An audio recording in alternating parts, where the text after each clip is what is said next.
ako'y kaawaan. O mahal kong Diyos, sangayon sa iyong kagandahang loob, mga kasalanan ko'y iyong pawiin, ayon din sa iyong pag-ibig sa akin.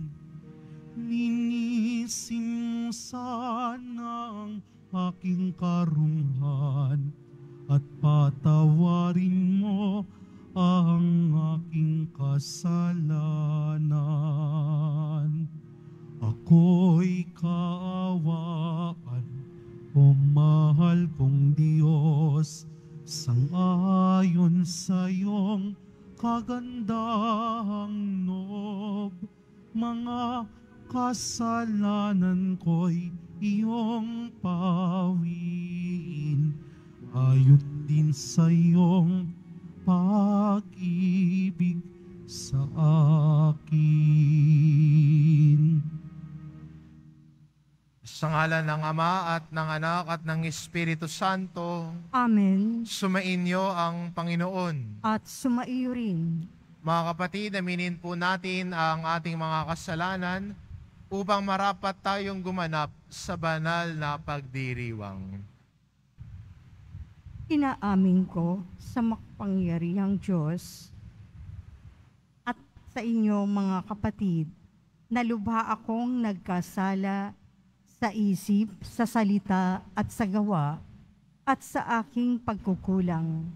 Kaya isinasamo ko sa mahal na Birheng Maria, sa lahat ng mga anghel at mga banal, at sa inyo mga kapatid, na ako'y ipanalangin sa Panginoong ating Diyos. Kaawaan tayo ng makapangyarihan Diyos, patawarin tayo sa ating mga kasalanan, at patnubayan tayo sa buhay na walang hanggan. Amen. Panginoon, kaawaan mo kami. Panginoon, kaawaan mo kami. Kristo, kaawaan mo kami. Kristo, kaawaan mo kami. Panginoon, kaawaan mo kami. Panginoon, kaawaan mo kami. Manalangin tayo.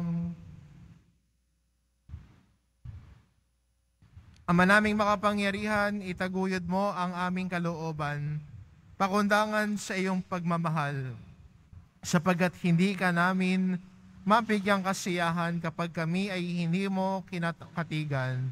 Sa pamamagitan ni Jesucristo, kasama ng Espiritu Santo, magpa sa walang hanggan. Amen. Magsiupo po ang lahat. Pagbasa mula sa aklat ni Propeta Jeremias. Ipinabatid sa akin ng Panginoon ang masamang balak laban sa akin ng mga kaaway ko. Ako'y parang maamong tupang linadala sa patayan at hindi ko nalalamang may masamang balak pala sila sa akin. Wika nila, putulin natin ang puno habang malusog. Patayin natin siya nang wala nang makaalaala pa sa kanya. At dumalangin si Jeremias, Panginoon, ikaw ay hukom na makatarungan. Nababatid mo ang isipan at damdamin ng bawat tao. Ikaw ang maghiganti sa mga taong ito. Ipinauubaya ko po sa inyo ang aking gawain. Ang salita ng Diyos. Salamat sa Diyos. Panginoon, aking Diyos, pag-asa ko sa iyo'y lubos. Panginoong aking Diyos, pag-asa ko sa iyo'y lubos. Panginoon, aking Diyos, sa iyo ko natagpuan, yaong aking minimiti at hangad na kaligtasan. Iligtas mo sana ako sa pag-uusig ng kaaway. Tinutugis nila ako, hindi sila naglulubay. Kapag ako ay inabot sila'y leon ang katulad. Tatangayin nila ako sa malayo itatakas. At kung ito ang mangyari, pihong walang magliligtas.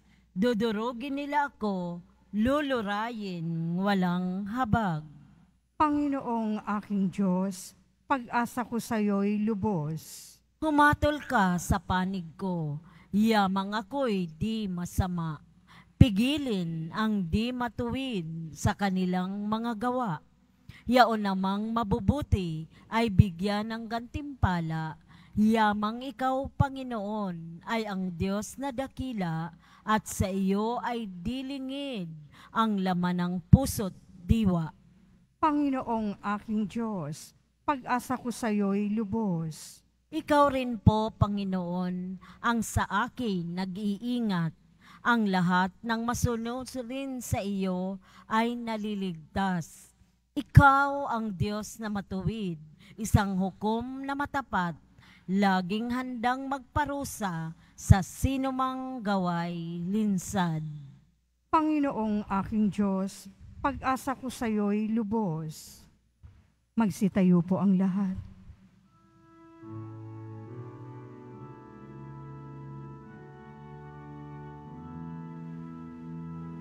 Nagpupuri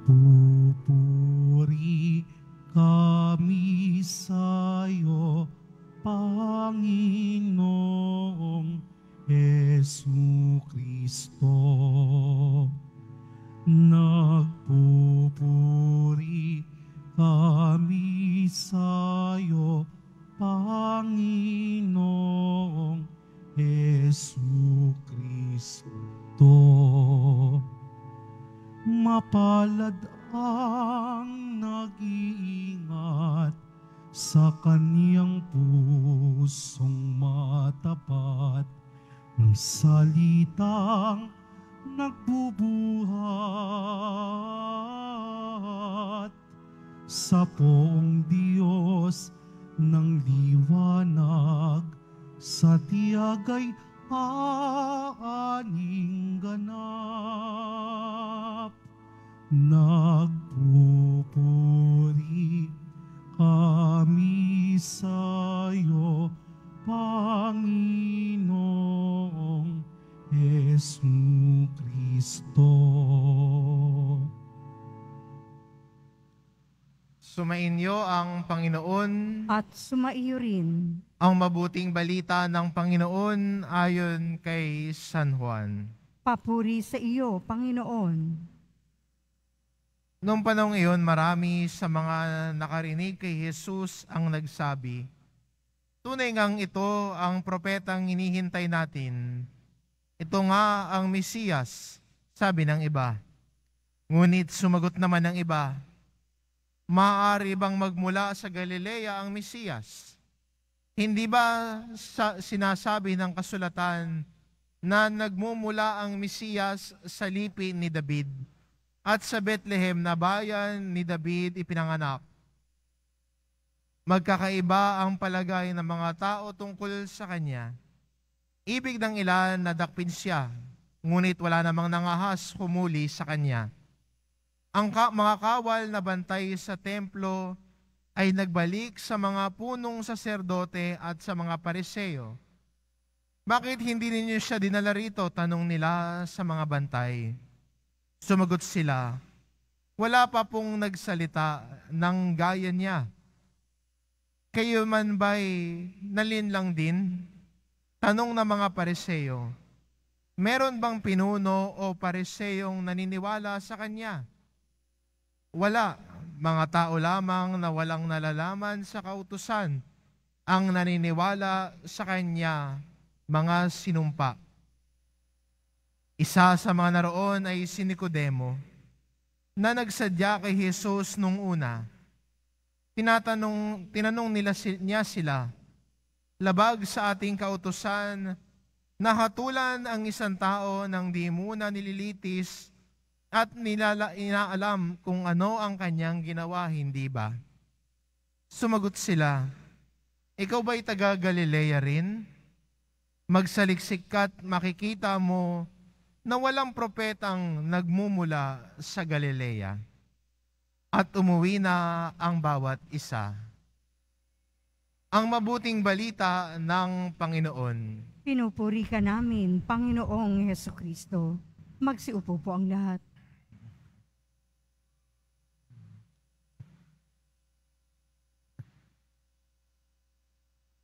Ano ang umahadlang sa atin para maniwala at sumunod kay Jesus? Sa ating ebanghelyo, sa kabila ng mga pagpapahayag ni Jesus, sa kabila ng mga tanda na ipinakita ni Jesus sa kanila, sa kabila ng mga himala na nakita nila, marami pa rin ang hindi naniwala kay Jesus. Sa kabila ng kanyang pagpapahayag ng mabuting balita at pagpapakilala kung sino ang Ama, pagpapakilala kung ano ang kanyang misyon, marami pa rin ang hindi naniwala sa kanya. Pero sa kabilang dako din naman, marami ding naniwala at nanampalataya kay Jesus. Kaya sa ating ebanghelyo narinig natin, nagtatalo-talo ang mga Hudyo. Ang iba ay naniniwala na siya ang Mesiyas, ang iba naman ayaw pa ring maniwala. Kaya magandang tanong din sa atin bilang Kristiyano, anong umahad lang din sa atin para hindi tayo lubusang sumunod kay Jesus? Ano yung umahad lang sa atin na sundan siya, na manalig sa Kanya at magtiwala sa Kanya? At sa ating ebanghelyo, kung babasahin at papakinggan natin, lumalabas po ang dahilan kung bakit hindi sila naniniwala kay Jesus. Alam niyo kung ano? Yung pag-i-stereotype nila.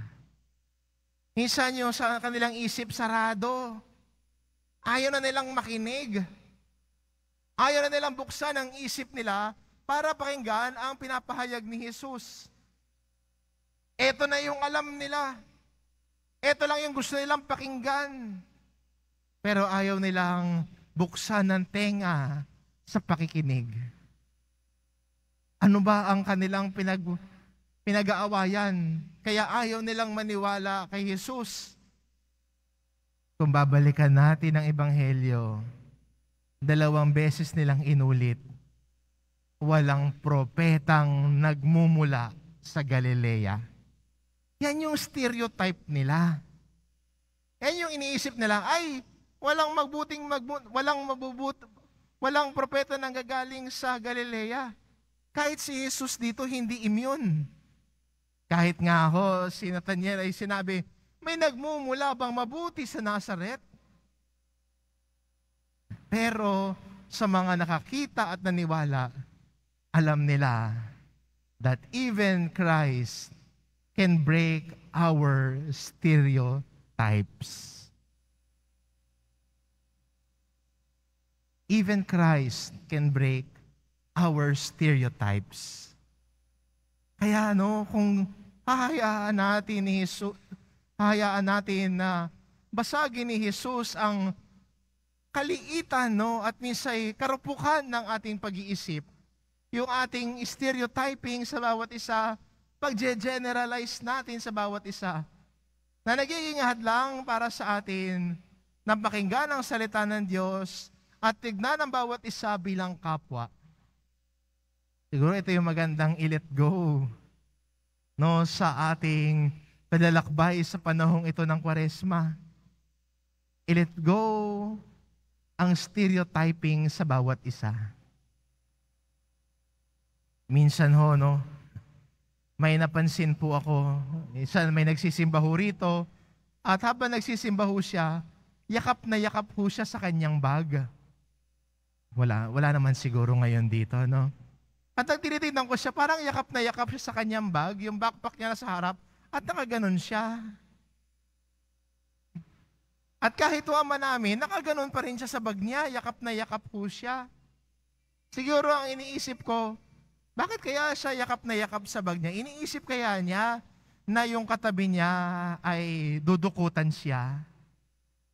At tinignan ko yung katabi niya, yung bag po niya nasa gilid, talaga nakaganon din siya.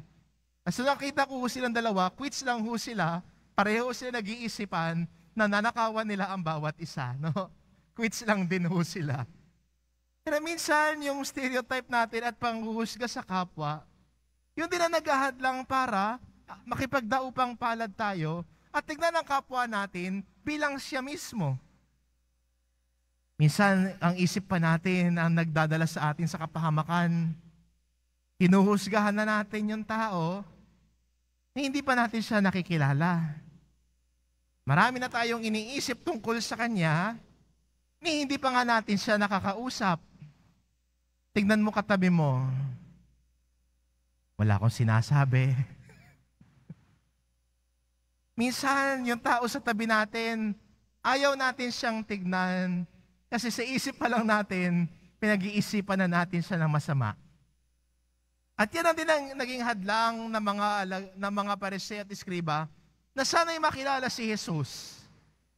Inisipan na agad nila si Jesus ng masama, kaya hindi na sila naniwala at baliwala sa kanila ang pagpapahayag at pagpapakilala ni Jesus. Kaya sabi ni Nicodemo sa kanila, medyo ni-real talk sila ni Nicodemo sa Ebanghelyo. Sinabi niya, labag sa ating kautusan na hatulan ng isang tao nang di muna nililitis at inaalam kung ano ang kanyang ginawa, hindi ba? Pero kahit ni-real talk na niya ang mga kasama niya, hindi pa rin sila naniwala at ginawan pa ng issue. Sinabi, taga Galilea ka rin ba?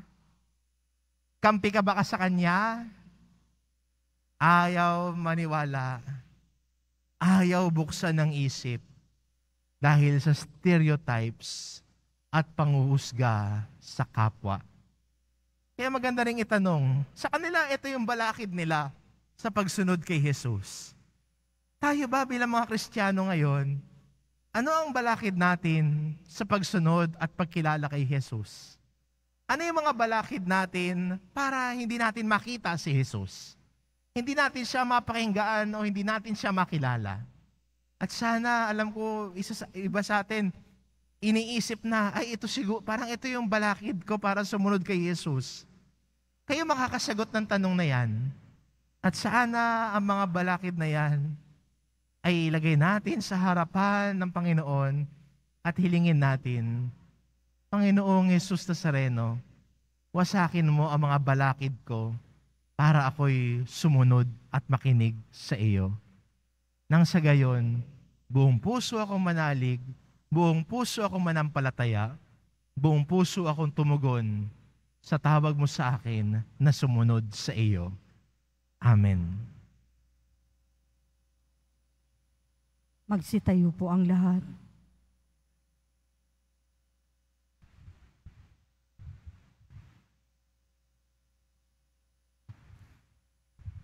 Minamahal ko mga kapatid, habang inaalala natin ang hindi pagtanggap at sa tagapagligtas na nagpakasakit para sa ating kapakanan, hilingin natin ang pananampalataya ng isang Ama upang maihatid natin sa iba ang mensahe ni Kristo.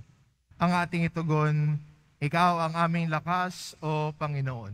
Ikaw ang aming lakas, O Panginoon. Ang mga may kapangyarihan, naway patnubayan ng espiritu ng pananampalataya, manalangin tayo. Ikaw ang aming lakas, O Panginoon. Ang mga nagpapalaganap ng mensahe ng Ebanghelyo sa lahat ng dako, naway pagkalooban ng tapang, manalangin tayo. Ikaw ang aming lakas, O Panginoon. Ang mayayamang bansa naway maging bukas palad sa pagtulong sa mga mahihirap na bansa. Manalangin tayo. Ikaw ang aming lakas, O Panginoon. Ang mga may sakit, mga bilanggo, mga matatanda at mga may kapansanan, naway palakasin ng mga nakapagpapaginhawang salita ng Diyos. Manalangin tayo. Ikaw ang aming lakas, O Panginoon.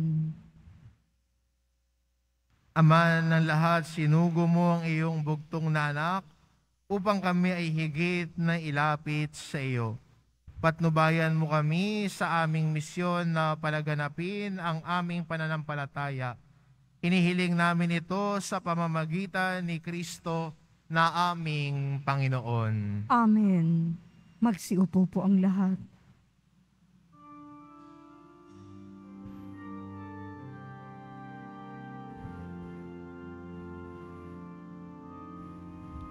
Sa pagsunod sa utos mo, nalulungkot akong labis, hindi masungkat ang galak ko, pagkat aking iniibig.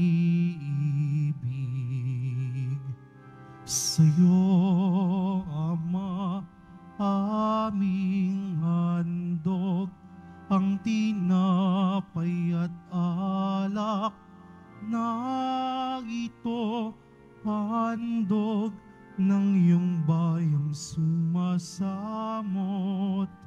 humingi ng patawad mo.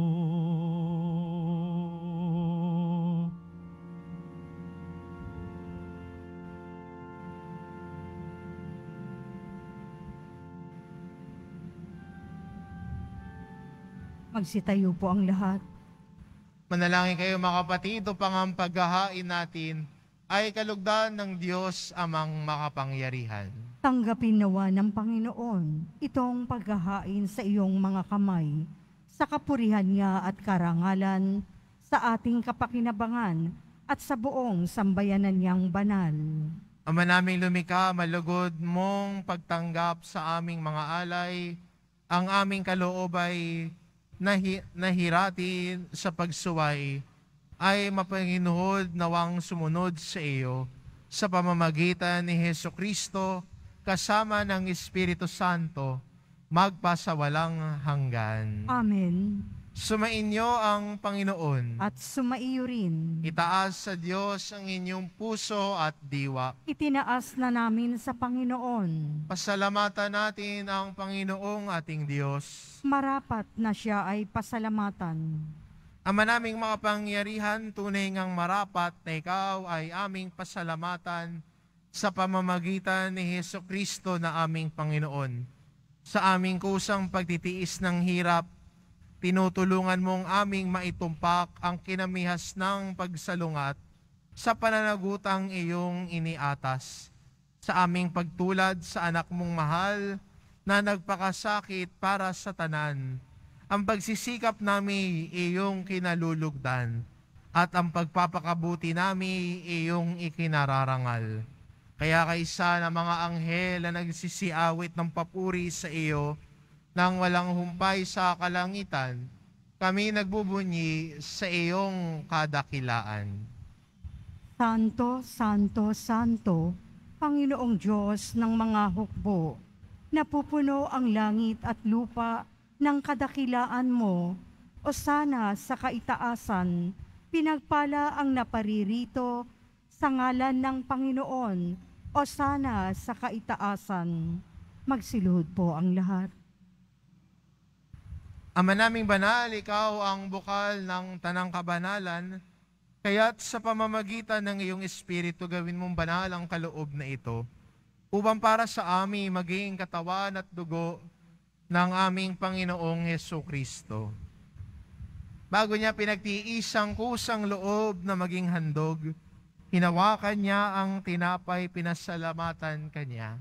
Pinagati-hati niya iyon, iniabot sa kanyang mga alagad at sinabi, "Tanggapin ninyong lahat ito at kanin, ito ang aking katawan, na iahandog para sa inyo."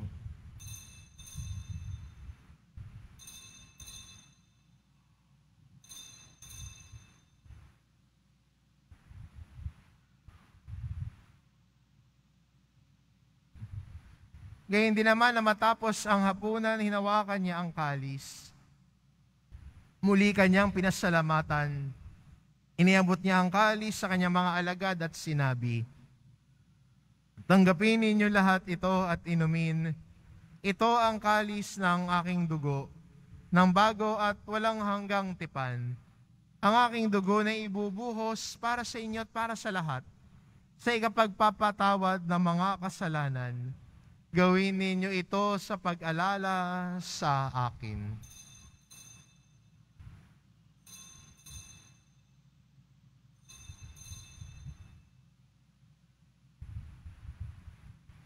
Magsitayo po ang lahat. Ipagbunyi natin ang misteryo ng pananampalataya. Si Kristo'y namatay, si Kristo'y nabuhay, si Kristo'y babalik sa wakas ng panahon. Ama, ginagawa namin ngayon ang pag-alala sa pagkamatay at muling pagkabuhay ng iyong anak. Kaya't inaalay namin sa iyo ang tinapay na nagbibigay buhay at ang kalis na nagkakaloob ng kaligtasan. Kami nagpapasalamat dahil kami yung minarapat na tumayo sa harap mo para maglingkod sa iyo. Isinasamo namin kaming magsasalo-salo sa katawan at dugo ni Kristo ay mabuklod sa pagkakaisa sa pamamagitan ng Espiritu Santo. Ama, lingapin mo ang iyong simbahang laganap sa buong daigdig. Puspusin mo kami sa pag-ibig. Kaisa ni Francisco na aming Papa at ni Jose na aming Obispo at ng Tanang Kaparian. Alalahanin mo rin ang mga kapatid naming nahimlay nang may pag-asang sila'y muling mabubuhay. Ngayon din ang lahat ng mga pumanaw. Kaawaan mo sila at patuloyin sa iyong kaliwanagan. Kaawaan mo at pagindapatin kaming lahat na makasalo sa iyong buhay na walang wakas. Kaisa ng mahal na Birheng Maria na ina ng Diyos, ng kabiyak ng puso niyang si San Jose, kaisa ng mga apostol at ng lahat ng mga banal na namuhay dito sa daigdig ng kalugod-lugod sa iyo, maipagdiwang nawa namin ang pagpupuri sa ikararangal mo sa pamamagitan ng iyong anak na aming Panginoong Hesu Kristo.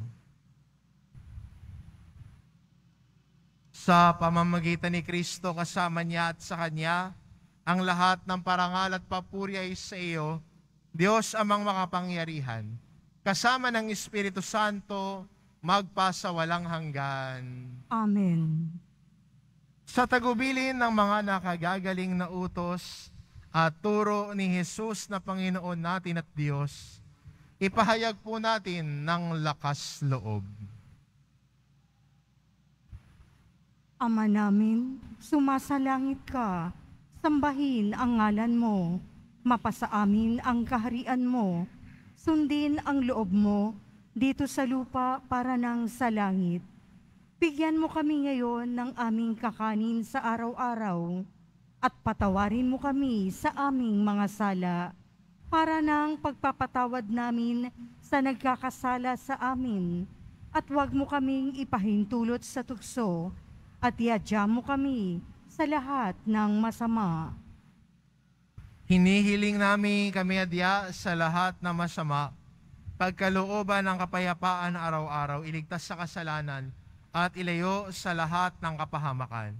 Samantalang aming pinananabikan ang dakilang araw ng pagpapahayag ng tagapagligtas naming si Hesu Kristo. Sapagkat iyo ang kaharian at ang kapangyarihan at ang kapurihan magpakailanman. Amen. Panginoong Jesucristo, sinabi mo sa iyong mga apostol, kapayapaan ang iniiwan ko sa inyo, ang aking kapayapaan ang ibinibigay ko sa inyo. Tungayan mo ang aming pananampalataya at huwag ang aming pagkakasala. Pagkalooban mo kami ng kapayapaan at pagkakaisa, ayon sa iyong kalooban, kasama ng Espiritu Santo, magpa sa walang hanggan. Amen. Ang kapayapaan ng Panginoon ay laging sumainyo. At sumaiyo rin. Magbigayan kayo ng kapayapaan sa isa't isa. Kordero ng Diyos na nag-aalis ng mga kasalanan ng sanlibutan, maawa ka sa amin. Kordero ng Diyos na nag-aalis ng mga kasalanan ng sanlibutan, maawa ka sa amin. Kordero ng Diyos na nag-aalis ng mga kasalanan ng sanlibutan, ipagkaloob mo sa amin ang kapayapaan. Magsiluhod po ang lahat. Ito ang kordero ng Diyos, ito nag-aalis ng kasalanan ng sanlibutan.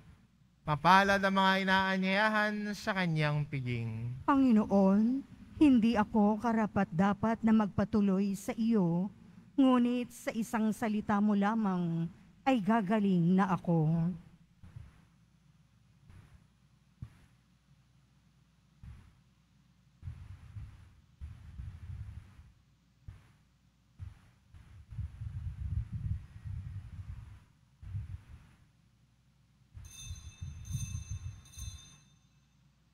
Para po sa lahat ng tatanggap ng banal na komunyon, sasagot po tayo ng amen.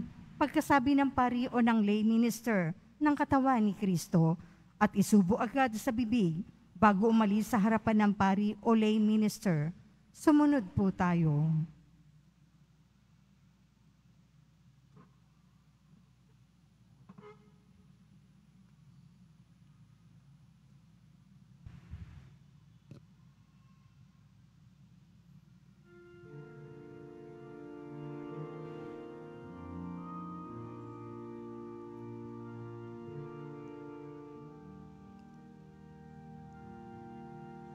The Lord is my light and my help. Whom shall I fear? The Lord is the stronghold of my life. Before whom shall I shrink? There is one thing I ask of the Lord, for this I long to dwell in the house of the Lord all the days of my life, to Savior, the sweetness of my Lord, to behold His temple. Oh Lord, hear my voice when I call. Have mercy and answer me. It is your face, O Lord, that I seek. Hide not your face. Hide not your face. Hide not your face from me.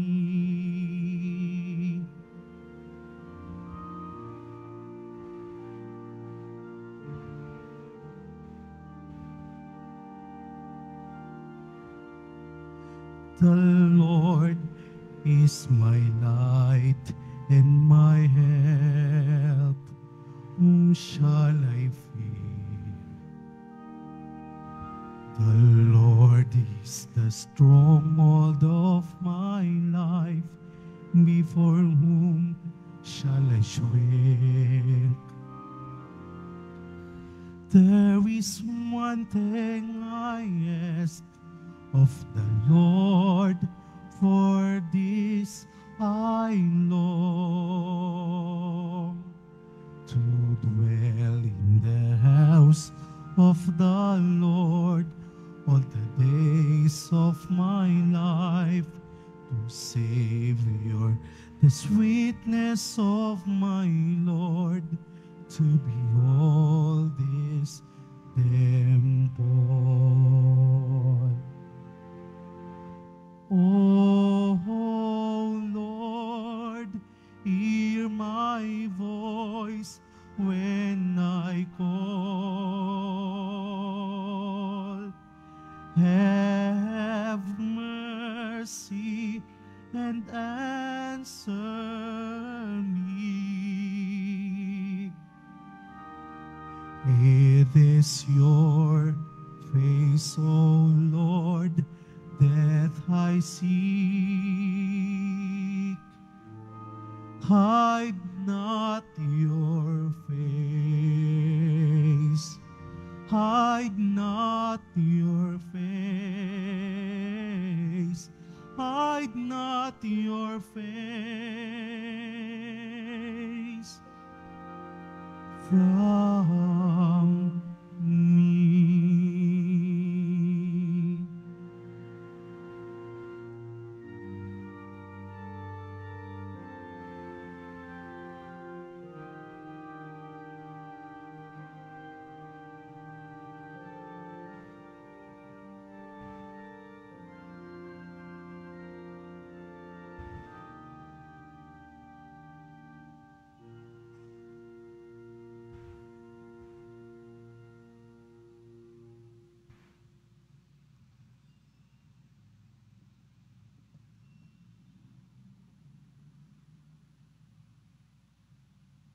Announcement for pampamayanang daan ng krus. Ang lahat po ay inaanyayahan, lalo na po ang ating mga ministry, mandated organization, HGN, at iba pang mga samahan ng ating simbahan sa ating pampamayanang daan ng krus sa darating na linggo, March 17, 2024, sa ganap ng 1:30 ng hapon.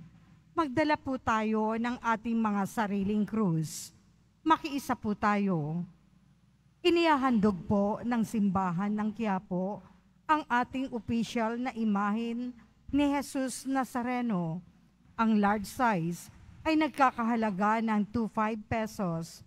Ang medium size ay 1,000 pesos at ang small size ay 600 pesos.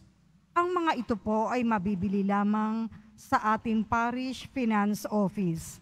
Ang mga oras po ng ating Finance Office tuwing Lunes hanggang Huwebes at Sabado ay alas 8 ng umaga hanggang alas 4:45 ng hapon. Tuwing Biyernes at Linggo ay alas 7 ng umaga hanggang alas 6:45 ng gabi. Ang malilikom po ng pondo ay gagamitin sa pagsasaayos ng ating Adoration Chapel at Baptistry. Pagkatapos po ng misa, wiwisikan po ang lahat ng banal na tubig. Pinakikiusapan ang lahat na manatili lamang muna sa inyong mga lugar. Tanging sa Quezon Boulevard o sa Plaza San Juan lamang ang labasan ng lahat. Sumunod po tayo. Maraming salamat po sa inyong pagdalaw at pagsisimba sa Basilica Minor at Pambansang Dambana ni Jesus Nazareno. Magsitayo na po ang lahat. Manalangin tayo. Ama naming mapagmahal, kami naway gawing dalisay ng banal na pakikinabang na napagapaging dapat na kami kalugdan mo sa pamamagitan ni Jesucristo kasama ng Espiritu Santo, magpa sa walang hanggan. Amen. Sumainyo ang Panginoon. At sumaiyo rin. Mahal na pong Jesus Nazareno, inihayag mo sa pamamagitan ng krus ang walang maliw na pag-ibig ng Diyos sa sangkatauhan. Pakinggan mo ang kahilingan ng iyong angka na nagsusumamo sa iyo. Makamtanawa nila ang iyong katugunan at tanggapin ang kasagutan ng may utang na loob na tinatanaw. Basbasan din po ninyo ang mga may daladala nilang imahin at dasalan. Sa pamamagitan ng bendisyon na ito, naway maalala nila ang mga pangako nila noon sa binyag, na ikaw ang kanilang iibigin at paglilingkuran, bilang Panginoon magpa sa walang hanggan. Amen.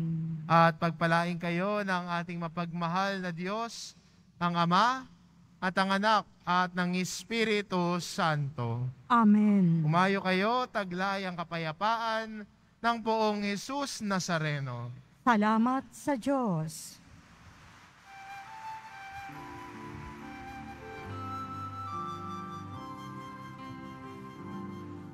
Nuestro Padre Jesús, Nazareno, sinasamba ka namin. Pinipinto ka namin. Aral mo ang aming buhay at kaligtasan. Nuestro Padre Jesus Nazareno, iligtas mo kami sa kasalanan.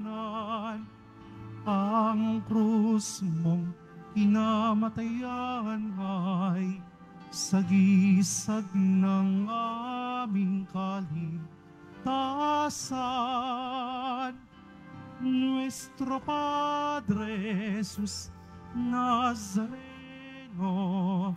dinarangal ka namin. Nuestro Padre Jesus Nazareno, niluluwalhati ka namin. Nuestro Padre Jesus Nazareno, dinarangal ka namin.